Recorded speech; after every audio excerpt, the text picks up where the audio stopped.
एक नई वीडियो के साथ आपका स्वागत है डिफेंस टुडे में। मैं विक्रांत जोशी एक नई वीडियो के साथ आपके सामने आ चुका हूं।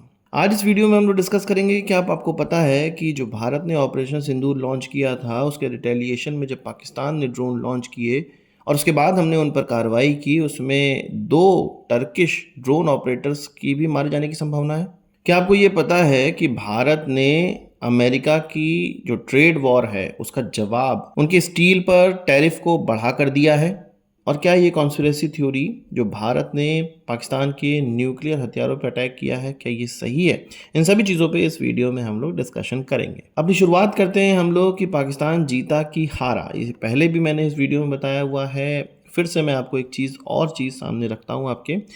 पाकिस्तान के अटैक के बाद, आतंकवादी अटैक के बाद हमने इंडस वाटर ट्रीटी तोड़ दी थी और अब हम पाकिस्तान को नहीं बताते हैं कि कब हम अपने बांधों से पानी छोड़ रहे हैं, कब रोक रहे हैं, जिससे कि पाकिस्तान को वाटर मैनेजमेंट करने में बहुत ज़्यादा प्रॉब्लम होती है और धीरे धीरे और बांध बनाए जाएंगे और पाकिस्तान को जाने वाला पानी डाइवर्ट कर दिया जाएगा, जिससे कि वहाँ और ज़्यादा प्यास से लोग मरने लगेंगे, वाटर मैनेजमेंट और गड़बड़ हो जाएगा। जब ये सारा सिनारियो हुआ, ऑपरेशन सिंदूर हुआ, तो अब जब ये ख़त्म हो गया है, सीज़ फायर हो गया है, तब अब इंडस वाटर ट्रीटी पे कोई बात नहीं कर रहा है। वो टूटी की टूटी रह गई है। पाकिस्तान ने कभी भी भारत से ये नेगोशिएशन अब नहीं किया कि इंडस वाटर ट्रीटी को भी दोबारा लाओ। अगर भारत बैकफुट पे होता तो पाकिस्तान जरूर बोलता कि इंडस वाटर ट्रीटी अबेयंस नहीं रहेगी, उसको फिर से लागू करना चाहिए भारत को। पर भारत ने ये कहा है कि इंडस वाटर ट्रीटी पे ऐसी कोई बात हुई नहीं है और जो उसके अबेयंस है उसको बंद किया गया है, खारिज किया गया है, वो खारिज ही रहेगी। तो ये चीज़ आपको बताती है कि जीत किसकी हुई। चलिए खैर, दूसरी बात हम लोग करेंगे टर्किश कामकाजी ड्रोन की और उनके ड्रोन पायलट्स की। आपको पता है कि कुछ 4 मई को Turkish naval ship Karachi port पे उतरा था और उसके C-130 एयरक्राफ्ट भी उतरे थे और यहाँ पर कहा जा रहा था कि कुछ तो गड़बड़ है, टर्की कुछ तो तैयारियां कर रहा है। ये माना जा रहा है कि जो बैकर यीहा ड्रोन थे, जो कि कामकाजी ड्रोन थे, उनको ऑपरेट करने के लिए टर्किश पायलट भी आए थे, क्योंकि ये एक तरह से नई खेप थी। हो सकता है पाकिस्तान में इसको उड़ाने वाले इतने लोग ना हों, इसलिए टर्किश पायलटों की यहाँ पर आवश्यकता पड़ी। पाकिस्तान को ये नहीं पता था कि उनका ये जो कामकाजी ड्रोन का अटैक है वो इतना भारी पड़ जाएगा कि भारत उसका रिटेलिएशन बहुत तगड़े तरीके से करेगा और पीओके से ये ऑपरेट हो रहे थे। पीओके में आपको पता है कि भारत ने इन ड्रोन ऑपरेशन वाली जगहों पे भी अटैक किया, साथ ही साथ कई एयरबेसिस पे पाकिस्तान के अटैक किया जहां से ड्रोन वगैरह और एयर डिफेंस सिस्टम ऑपरेट हो रहे थे। और इस अटैक में कहा जा रहा है कि 2 टर्किश ड्रोन पायलट्स भी मारे गए हैं। चुपके से इनकी वॉर्थलिंग सेरेमनी कर दी गई, इनकी बॉडीज़ को वापस टर्की भेज दिया गया है।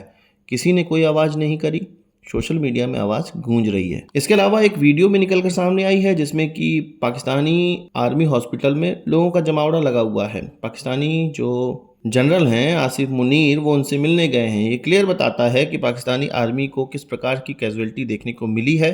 पाकिस्तानी आर्मी ने भारतीय फर्स्ट अटैक, जिसमें कि टेररिस्ट कैंपों पर अटैक किया गया था ऑपरेशन सिंदूर के दौरान, उस समय ज़रूर कहा था कि कुछ 25-26 लोग मारे गए हैं। वो आतंकवादी नहीं बता रहे थे, उनको सिविलियन बता रहे थे, और कुछ 50-60 लोग घायल हैं। पर उन्होंने कभी ये डिक्लेयर नहीं किया कि उनकी आर्मी के कितने लोग मारे गए थे। हालांकि हमें पता है कि एयरफोर्स के कुछ 50 से ज़्यादा लोग मारे गए हैं और आर्मी के कुछ 25-26 या 30 लोग मारे गए हैं, जो कि हमारी ऑफिशियली हमारे फौज के द्वारा हमें बताया गया है। पाकिस्तानी आर्मी की तरफ से ये कभी भी डिक्लेयर नहीं किया, पर इन कैजुअलिटीज़ को देखने के लिए वो मिलिट्री हॉस्पिटल पहुंचे। इस तरह की वीडियोस भी निकलकर सामने आई, आपके सामने भी ये हैं। इसके अलावा कुछ और डेटा निकलकर सामने आया है जिसमें कि ये बताया गया है कि पाकिस्तानी एयरफोर्स को क्या क्या लॉस हुआ। ये अनकन्फर्म्ड है, अनऑफिशियल है, पर एक तरह से आप इसको समझिए कि ऑफिशियली ये चीज़ें नहीं बताई जा सकती क्योंकि हमारे पास सबूत नहीं है, पर पता चली हैं, ये से हुआ है। कहा जा रहा है कि 3 JF-17 मार गिराए गए हैं, इसमें से 2 कन्फर्म्ड हैं। 1 या 2 F-16 मारे गए हैं, जिसमें 1 कन्फर्म है। 1 या 2 J-10 मारे गए हैं, पर इसकी कंफर्मेशन नहीं है।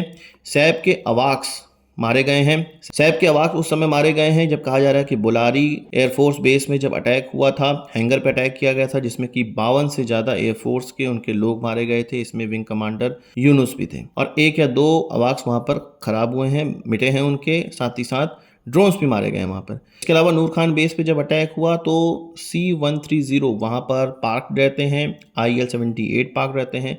1 या 2 उन पर भी बम गिरा है और वो निस्तनाबूद हो गए हैं। मिराज 3/5 ये एक मार गिराया गया है, इसका ऑफिशियल सबूत भी हमने दिया हुआ है। 11 एयरबेस तो आप जानते हैं कि डैमेज किए गए हैं। साथ ही साथ जो रडार की बात, जो पाकिस्तान को अमेरिका से अभी 2-3 साल पहले ही TPS-77 रडार मिले थे, 4 मिले थे, 3 खत्म कर दिए गए। 2 HQ-16 सैम भी खत्म करे गए हैं, ये अनकन्फर्म्ड है। इसके अलावा एक HQ-9 SAM surface to air missile system वो भी खत्म किया गया है और लार्ज नंबर ऑफ ड्रोन्स भी मार गिराए गए हैं, जिसमें कि कामिकाजी ड्रोन तो हैं ही जो हमारे देश में घुसने की कोशिश कर रहे थे। इसके अलावा TB2 बैरक्टर और किन्सी ड्रोन भी हैं जो कि हैंगर के अंदर ही निस्तनाबूद कर दिए गए। अब इसके बाद भी ये कहें कि हम जीते हैं तो ऐसी जीत मुबारक पाकिस्तान को। इसके अलावा एक और फोटो निकल कर सामने आई है जिसमें कि द साइलेंट गाय, जो कि इंटरनेट में फेमस हो रहे हैं, साइलेंट गाय, पाकिस्तानी नेवी के DGMO या आप कह सकते हैं पाकिस्तानी नेवी की DGNO, इनके द्वारा एक PPT दिखाई गई। PPT में एक तस्वीर का इस्तेमाल किया गया, चलो किया जाता है। उस तस्वीर को देखकर लोगों ने इसको रिवर्स सर्च किया और पाया कि ये जो तस्वीर है वो 2023 में दिसंबर में पाकिस्तानी किसी अखबार में निकलकर सामने आई थी और इस तस्वीर को उनके नेवी के जो डायरेक्टर जनरल हैं वो ये कह रहे हैं कि हमने इस प्रकार का पोस्चर रखा हुआ था। आप इस फोटो को और अखबार की कटिंग को देख सकते हैं। यहाँ पर बात तो चलो हो गया कि उस फोटो, पुरानी फोटो का इस्तेमाल किया गया, उसको मॉर्फ भी किया गया, उसको 3 वॉरशिप्स की जगह एक जगह सबमरीन घुसाया गया फोटोशॉप करके और ये दिखाया गया कि हमारे सबमरीन और हमारे वॉरशिप और हमारे एयरक्राफ्ट सभी तैनात थे। इनकी पोल खुल चुकी है इंटरनेट पे और साइलेंट गाय पे खूब हल्ला मच रहा है। आप भी बताइए कमेंट बॉक्स में इस साइलेंट गाय के लिए क्या कहना है। थोड़ी सी बात न्यूक्लियर हथियारों पर अटैक की भी हम लोग कर लेते हैं। ये सभी लोग जान चुके हैं, सोशल मीडिया में निकल कर आ चुका है कि किस तरह से अमेरिका का जो न्यूक्लियर रेडिएशन पे नज़र रखने वाला एयरक्राफ्ट पाकिस्तान के अंदर उतरा, ये सरगोदा एयरस्पेस के आसपास पहुंचा और वहां पे डिटेक्शन कर रहा है कि किस प्रकार का रेडिएशन निकल रहा है। ये सभी को पता चल चुका है। इजिप्ट से आया हुआ प्लेन के बारे में पता है जो कि बोरोन लेकर आया है कहा जा रहा है और बोरोन का इस्तेमाल अगर कहीं लीकेज होता है, जैसे चेरनोबिल में लीकेज हुआ था, वहाँ पर इस लीकेज को रोकने के लिए या न्यूक्लियर रिएक्शन रोकने के लिए बोरोन का इस्तेमाल होता है। ये सभी लोगों को पता है। इस चीज़ के बारे में जब पाकिस्तानी DG-SPR से पूछा गया तो उनसे कहा गया कि इंटरनेट पे इस तरह की चीज़ें चल रही हैं, अगर आप भी खंडन कर देंगे तो इसको बिल्कुल खंडित माना जाएगा। तो उन्होंने कहा हाँ, ऐसा कोई अटैक नहीं हुआ है, काम ख़त्म। यहाँ पर उनको बोलना बंद कर दिया। यही चीज़ सेम जब हमारे DGAO से पूछा गया, एयरफोर्स ऑपरेशन से पूछा गया, तब उनका ये कहना था कि किराना हिल्स ऐसे किसी न्यूक्लियर फैसिलिटी के बारे में हम नहीं जानते हैं। एक हल्की सी स्माइल उन्होंने ली और हमने इस तरह की चीज़ों पे कहीं हिट नहीं किया है, ऐसा उनका कहना था। पर जब हमारे प्रधानमंत्री का टेलीविज़न पे भाषण आया, उनका जो स्पीच आया, संबोधन आया, उसमें उन्होंने कहा पाकिस्तान के न्यूक्लियर ब्लफ को ख़त्म किया गया है। क्लियर इंडिकेशन है कि पाकिस्तान के अंदर कुछ ना कुछ ऐसी न्यूक्लियर एक्टिविटी या न्यूक्लियर को हिट करने की एक्टिविटी हम लोगों ने ज़रूर करी है कि इस तरह के पूरे सिनारियो बन रहे हैं। अब आप भी बताइए कौन जीता कौन हारा? क्या ये जीत और हार की बात है या नुकसान की बात है? वहीं ट्रंप की तरफ से कहा गया कि हमने भारत और पाकिस्तान के लोगों को कहा, उनके प्रधानमंत्रियों को कहा कि अगर तुम इस युद्ध को ख़त्म नहीं करोगे तो हम ट्रेड वॉर कर देंगे, हम तुमसे ट्रेड नहीं करेंगे।